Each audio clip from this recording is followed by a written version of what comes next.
I have 17 numbers. What? Well, I cut myself off. Clearing my calendar. I cut myself off at 7. You guys worked too hard. It's a holiday. I don't know if you've noticed. So I certainly have. and we love you for it, Nathaniel. I won't say whether there's alcohol in this eggnog or not. So It is 11 o'clock in the morning. Yeah, Nathaniel. that's why I'm not saying, Mary.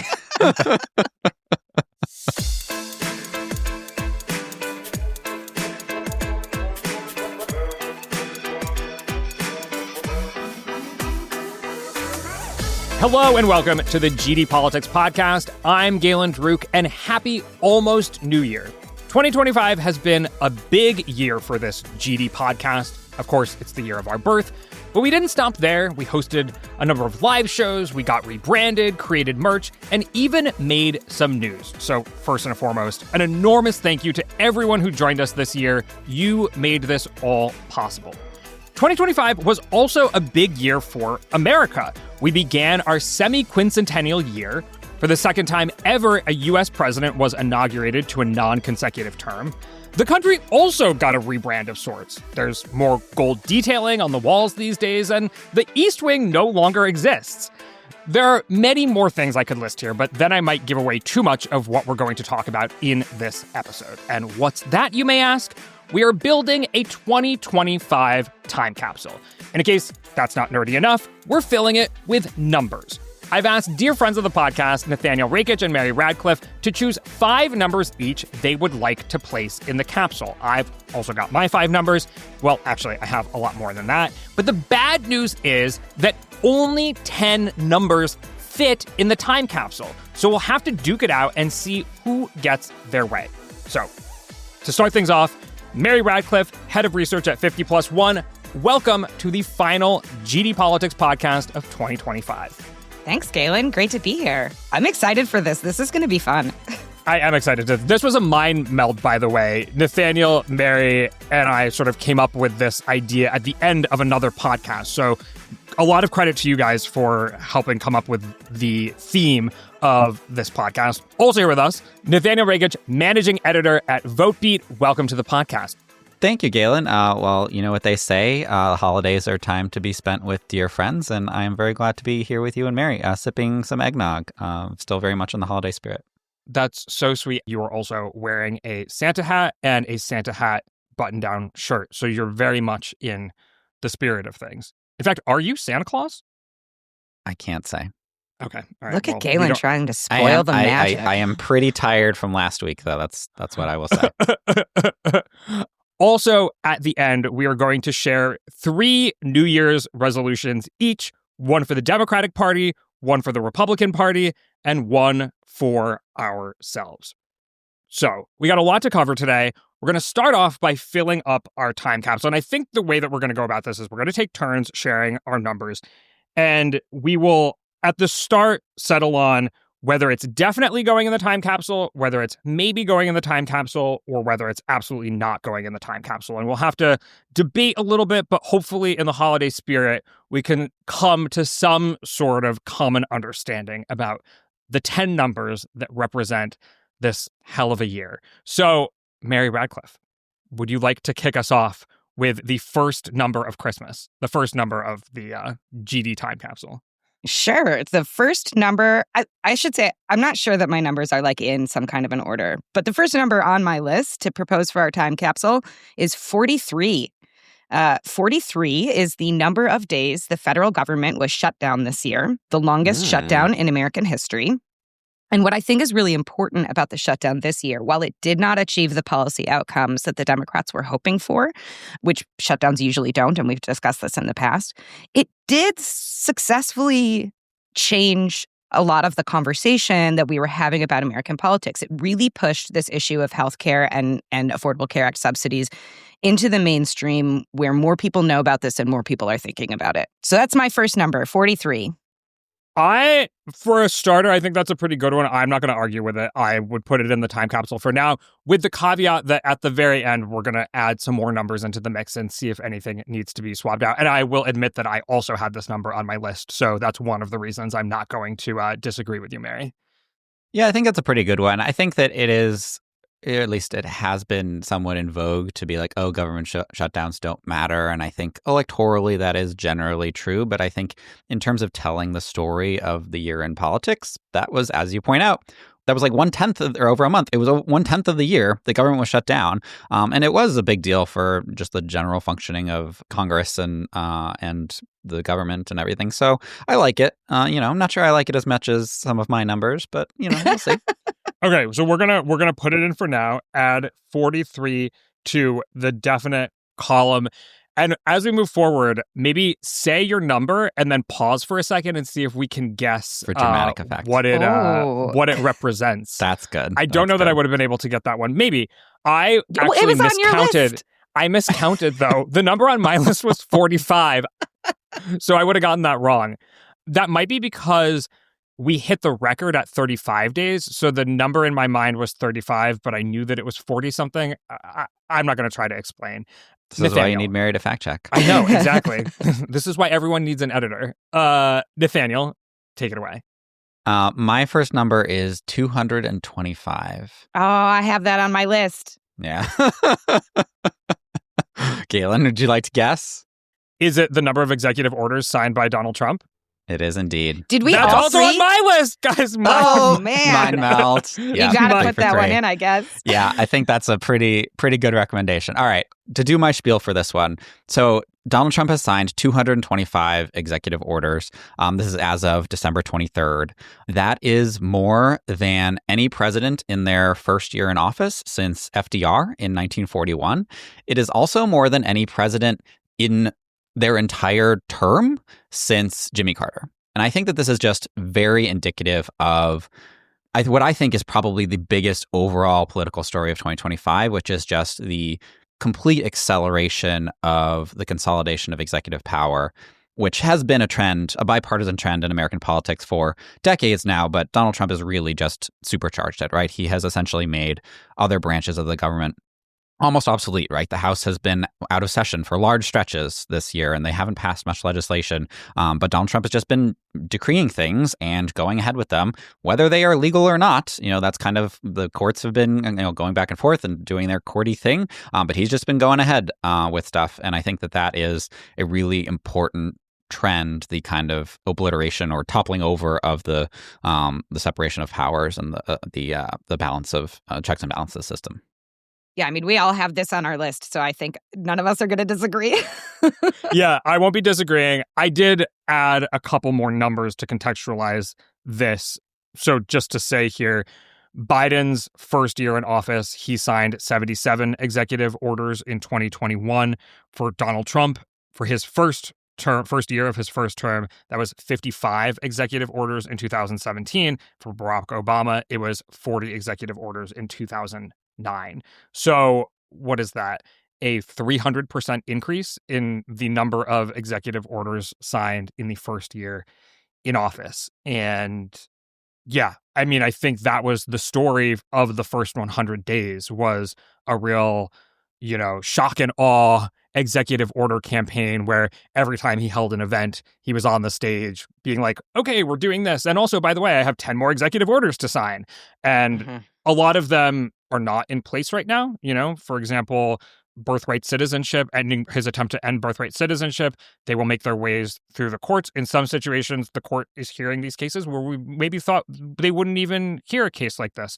And so this is also a story that's going to carry forward. It's not over yet. Yeah. So just 3 more years of executive orders to come. Exactly. And I guess there's no decree that you have to sign your largest number of executive orders in your first year. He could, beat that in his second year if he wanted to. Okay, so I did not put this in order from most salient. So just bear with me in case you think this is a bad number, but I think it's pretty good. My first number that I'm adding to the time capsule is 70. I don't know. It is the number of mentions of affordability as an umbrella term in emails from members of Congress. And to contextualize this, in the year 2020, there were 0 per month. In 2021, there was less than 1 per month. In 2022, there was 1 per month. In 2023, 6 per month. 2024, 7 per month. Then, in the month from November to December 2025, there were 70 mentions of the word affordability. This does not even include things like housing affordability or healthcare affordability. It's only affordability as a standalone, amorphous, politicsy kind of term. So this is data that was put together by the New York Times as sort of evidence for the stickiness of the political cachet of affordability. You know, there are a lot of numbers that describe the economy. In fact, some of them I have on my list. But in some ways, the numbers that describe the economy are significantly better than they were in, say, 2022. But in 2022, there was 1 mention of affordability per month. So in some ways, we're talking about a political phenomenon, we're talking about an economic phenomenon, but more than that, we're talking about a political phenomenon. Yeah, but I wonder the extent to which, like, this was mentioned in the past. It's just that we used to call it cost of living. Like, wow. Really throw some cold water on that one, Mary. We're going to have to go back to the data and now search cost of living. No, I mean, I'm just curious, like, the extent to which this is just like a buzzy buzzword that gets at something we've talked about in the past. I mean, that being said, I think you're right. I think the salience of, like, cost of living or affordability issues is higher now than it has been in previous cycles or in previous years. I'm just curious if it's, like, buzzword related. But that's data in and of itself. Like, being increase. Like, I would stick a buzzy word in a time capsule. You know? It captures the time that we're in.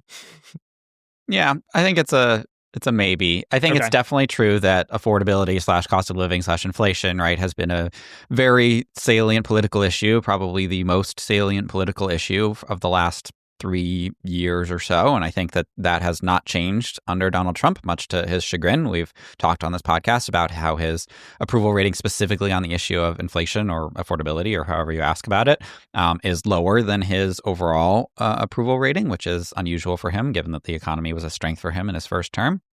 And I think that could very well be the key to perhaps to Democratic victories in future elections. I think that we saw Zohran Mamdani, of course. I feel like the affordability as like the specific buzzword started with him, and a lot of people are just kind of like picking up on that. But yeah, I think it's definitely an important trend. You know, I think you could throw in, you know, if this wasn't one of my numbers, but, you know, maybe it's one of your gazillion, Galen, right? The continuing trend of, you know, inflation being like a little bit above average for 2025. I think the most recent number was 2.7%. Yeah, annual inflation. So, not terrible. But when you get on the campaign trail and say prices are going to go down, and then they don't go down when you become president, that's going to cause you some problems. Even though prices going down would be its own disaster. But we don't have to get into Economics 101 with Galen. As the president is now very earnestly trying to explain to people. Okay, so I'm going to totally take your recommendation. I'm putting 70 under the maybe column, and we are back to Mary. My next number is 6. I think I know what this is. The precursor to 7, as in 6-7, the 6-7 phenomenon Galen. From 2025. Yes, I have teenagers in my house, but that's not why I chose it. Because I have 6-7 on my list. Oh, jeez. Is this the number of states that have redistricted in 2025? It is the number of states that currently have new maps in place for the 2026 election that were not used in the 2024 election. I had a similar number, but it was going to be 106 because that is the total number of districts that have been redrawn, which is a quarter of the House, which I think is even more kind of startling because the two biggest states, right, Texas and California, are on that list. Ooh. Yeah, I mean, see, this is where our brains diverge. We were talking about a mind meld. My brain went to 6-7. You guys were thinking about redistricting. I mean, I think either of those numbers is actually fine, or maybe we could put them in as a team. There we go. Yeah. I think I'm the arbiter of this because I'm more of a neutral party. I would pick the 106 number, strangely enough, because I think that it's the totality of the impact. And again, we only have room for 10 numbers. So we have to be, economical. Yeah, I mean, not all 106 of those districts changed really dramatically. That's true. Most of them are still either safe blue or safe red. Yeah. But I think, this has been one of the overarching political stories of 2025 is this push for partisan redistricting in order to try to gain some kind of advantage in the midterm elections in a way that we really have not seen in recent American history. There were periods of American history where this was very common. You can look at the mid 1800s if you want to, but this is relatively new for our modern moment in history. And so that seemed really notable to me, the sort of outright partisanship. Generally, doing things that happened in the 1800s is not necessarily a good thing, at least when you're talking about democracy, when democracy was not at its strongest, perhaps, in the 1800s. Which podcast listeners will have learned, if they did not know already, from our Roman Empire elections series from last week, where we detail some of the craziest elections in American history. And if, as somebody who covers these things for a living, I had to choose whether or not I would like to cover such an election, I think I would opt out, to be quite honest. Yeah. Okay, so I have 106 in the definite column with a little parentheses next to it that says 6 states. Nathaniel, we are back to you. That was going to be my next one. I can skip ahead, but then I'm going to be one number down. I came up with a bunch of extra numbers for exactly this reason. Okay. All right. Well, my next number is kind of, they're kind of smushed together. They're a pairing. So I don't know if you're going to allow that in your time capsule, Galen, but the numbers are, one half of it is $3.4 trillion and the other half is 10 million. $3.4 trillion is our deficit? Deficit? Or debt? Close. The increase in our deficit. The increase in our debt. Yeah. Yes, you're getting closer. It's the amount of money that we spent on COVID. Something. No, not from the one big beautiful bill. Exactly. Yes, and the 10 million is the number of people who will lose their health insurance under it. You got to pick one number, though, Nathaniel. I know. With this it's all. I think it was a. I basically was trying to get the one basically major legislative accomplishment of 2025 was the big beautiful bill. And these are the two numbers from the Congressional Budget Office that, the impact that it said that it would have. And it was notable to me that it had this effect that, at least on the debt side, normally Republicans, 10, 20 years ago, Republicans would not have been super enthusiastic about it. And some Republicans were not happy about it. They were basically dragged kicking and screaming over the finish line on this one. But the push to just kind of get a win for Donald Trump seemed to be the overarching important thing for Republicans, and they obviously got that win, and it could have a very impactful impact. That's the end of the year, guys. A very important impact. Eggnog at 11 in the morning. Sorry. Let me take another sip. But it seems like it's going to be a very impactful bill going forward, and so I think that some mention of the big beautiful bill should be in the time capsule. And some of the biggest winners were upper middle class people in states like mine. Between those two numbers, I think 3.4 trillion is the one that I would pick. I also have an upcoming number related to the one big beautiful bill. So I don't know if we want to put this in the maybe column and see. Maybe we use them both. I don't know. Okay, we'll put it. Let's be rigorous about this. So we're going to put 3.4 trillion. I'm with that. I'm good. 3.4 trillion in the maybe column, which adds to the deficit or the debt over how long? 10 years? Because it's not. Yes, from 2025 to 2034. Okay. We are back to me. I am going to take a left turn slightly out of politics territory because I think we can also cover American society here. And I think it has political implications and speaks to some things going on with Maha and otherwise. So my number is 12. Oh. Is it measles deaths? No. Oh, interesting. That's dark. Was it? I'm not. I feel like measles deaths might be higher. Measles deaths might be higher. I don't know. Is this wasn't there when he fired all the board members? Is that the number of board members? Oh, come on. That's so specific. Okay, I'll go ahead and say it is the percentage of Americans on GLP-1s in 2025. Oh, okay. Wow. You weren't kidding with your Ozempic joke. So 12% of Americans on GLP-1s. It has risen very rapidly. And for the first time in a very long time, Americans are becoming less overweight. This has even become a part of the MAHA movement, where they've negotiated the price of the government has negotiated the price of GLP-1s with Eli Lilly and Novo Nordisk. And Dr. Oz, who was a significant part of this, even proclaimed at one point that this would result in Americans, I forget exactly what the quote was. It was like Americans losing 135 billion pounds by the midterms, which if you do the math was like, we all have to lose 300 to 400 pounds. The number was quite misguided.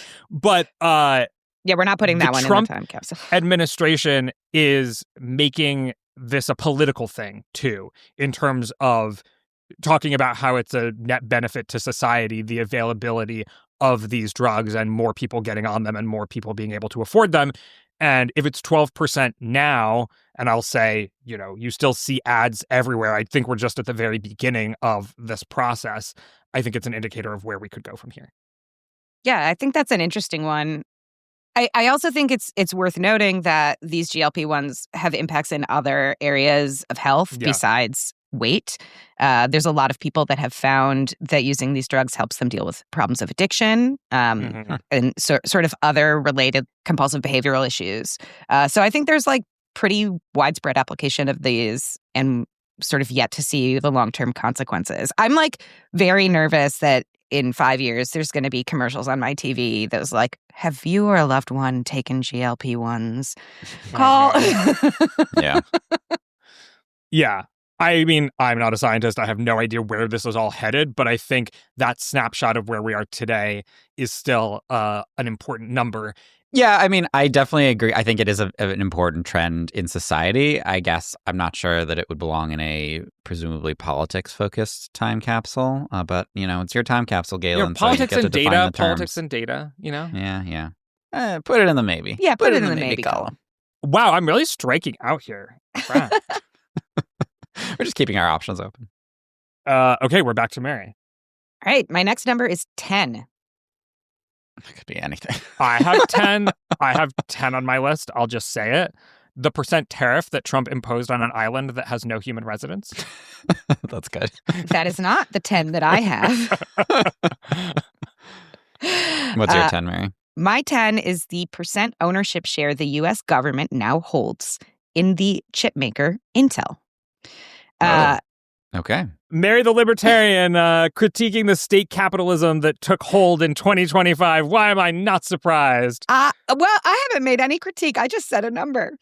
Okay, all right.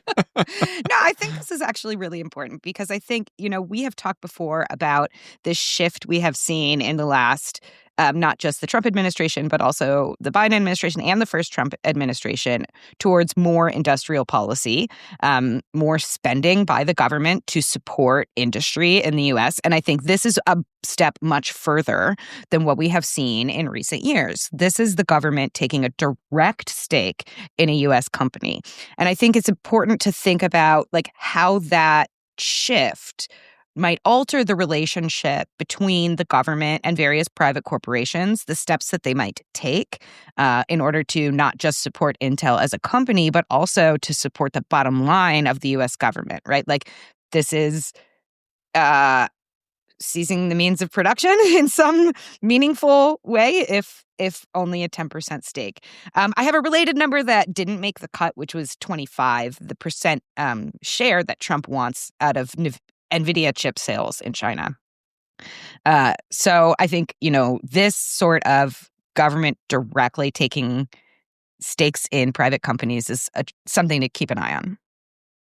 I understand the impulse, and I would go maybe, but I think Nathaniel's about to say no. And if he says no, I won't We got to disagree. start making some cuts. Okay, and all right. Sorry, I just don't think this is one of the top 10 most important numbers. Stake Sorry. in Intel. Okay. All right. Nathaniel, now you got to have a good one because you just rejected one of mine. Okay, well, so I've been, because one of mine got burned up earlier. I've been furiously Googling some of my like other ideas. And so I think I have a good one that it is kind of, since we're getting into kind of the like, wonky and like broader societal shifts part of the podcast, I am going to say one of these new ones that I just found. And it is 62%. 62%. It's too low to be the percentage of Americans who say that we're on the wrong track. It's probably too low to be the number of Americans who don't trust Congress or other key institutions. But still, okay, it's thematic with the last two that you guys have said, which is that it's related to a big societal trend from 2025. Is it the percent of Americans that identify as religious? No. Is it the percentage of Americans who say that the economy is bad or getting worse? No. Okay, these are all good up. ideas. Those would all be. You should look up all those numbers because I think those would be pretty good for the time capsule. But no, this is the percentage of U.S. adults who say they interact with artificial intelligence at least several times per week, according to the Pew Research Center. Wait, Nathaniel, I have this number as well, but the number that I have is 34% of U.S. adults have used ChatGPT. Okay, which is an interesting. Narrow. It's an interesting difference because so many people would say, okay, that's the go-to sort of AI that everyone uses, and that's double the share that it was in 2023. But people whenever I bring this up in conversations, because I'm that kind of nerd, people are like, whoa, that's way lower than I thought. And I'm like, yeah, because you have to think about the whole of American society when you think about these applications, and like you may use it on a regular basis, but that puts you in a distinct minority. Anyway, I'll let you make the case for your number. I mean, it's also like, I think like anytime you Google something, unless you are being like really like conscious to avoid reading the AI summary, you're using AI. Anytime you're using like your phone, like, lots of phones have the AI capabilities when photo editing or whatever. So I think like ChatGPT is too narrow. But no, I mean, I think this one, the argument for it is obvious, which is just that artificial intelligence has been that we've seen a big explosion in this becoming a big part of the economy and, people's daily lives. And we don't know where it's going. We don't know whether it's going to have a net good impact, a net bad impact. We don't know if it's a bubble that's going to burst and all that stuff. But it does seem like an important trend that kind of marked 2025. And we're going to look back 5 years from now and be like, oh, wow, that was the beginning of, this big industrial revolution of AI. Or we're going to look back and be like, wow, remember when everybody was like obsessed with AI and that turned out not to be a thing, or it was overhyped or whatever. So that's my argument. No matter what I think happens, that's interesting. I like that number. No matter what happens, I think at this point, 5 years from now, we're not going to be using it less. I think the worst case scenario for AI people is that we stay about where we are for a long period of time.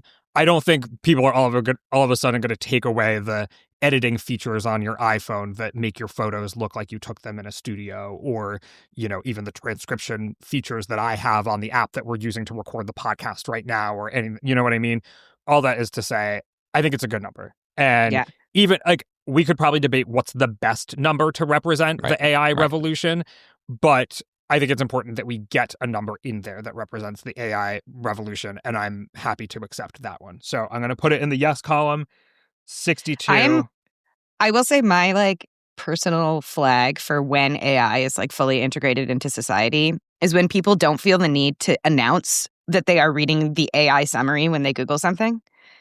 Because I don't know if you guys have this experience, but I have this in my life where if I look something up and I'm in a conversation and we're like looking up something together, whoever is looking it up, if it's an AI summary, they start with AI summary. Like an announcement to AI the room. says, ChatGPT says. Right, exactly, because we all know that like whatever comes after you announce that this is the AI summary is like a thing to be taken with a grain of salt. Mm-hmm. So that's my like personal flag is like when people stop declaring it is the AI summary, then we're in it. Right. Whereas people originally were probably like, well, the internet says it's this. And now we're just like, you go to the source or whatever. So it's the percent of Americans who use AI with what frequency, Nathaniel? At least several times per week. So the options were, let me pull it back Is it up. Use AI or interact with AI? Interact, yes. Okay, I think that's an important distinction. Yes. So percentages say they interact with artificial intelligence. 31% say almost constantly / several times a day. 15% say about once a day. 17% say several times a week. And then 38% say less often. Okay, so that 62 encompasses everything that is not The first 3. less often. Okay. Yep. At least several times a week was the bar, Yep. right? Right. Okay. My next one is I am struggling here a little bit to decide which number to choose because these numbers have been spun in a particular way, and I also just don't know how reliable this data is. But I'm going to pick this number, which is 605,000. Is it the number of deportees? It is. It is. Good one. I thought about this number. Yeah. Okay. Did you? I chose a different number that is related, which I'll get to next. So, Is it 2.5 million? no.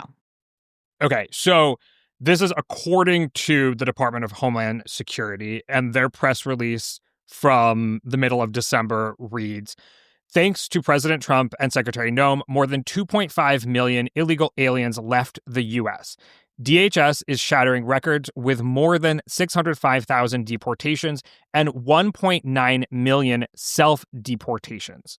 So they're saying that 1.9 million people in the country illegally chose to leave on their own. I want to give some point of comparison here, because people talk a lot about Barack Obama's tenure and sort of treatment of immigrants who are in the country illegally during his time in office. So for, the year 2013, for example, there were 432,228 removals, and there were, about 175,000 returns. That 432,000 is the comparison point to the 600,000 that the Trump administration is talking about. So when it comes to the actual deportation numbers, this is a significant increase from one of the highest numbers under Obama, but it's not orders of magnitude higher. The sort of quote unquote self-deportation numbers are much, much higher. I imagine that's like a more maybe amorphous number or malleable. I don't know exactly how you confirm those things. You maybe take some of this data with a grain of salt. Yeah. But I guess this is part of why I would put the 605,000 number in the time capsule, because that's the number of deportations those should be records for.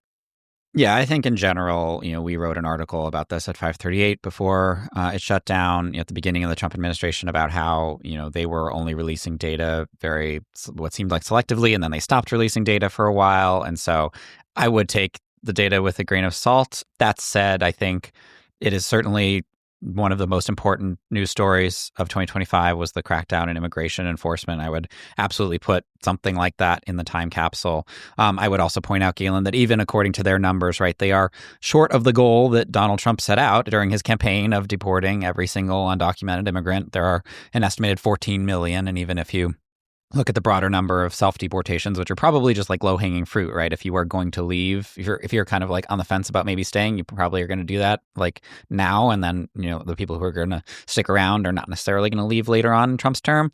And especially because the Trump administration has been directly incentivizing people to leave the country, right? Providing funds and helping people get plane tickets and whatever.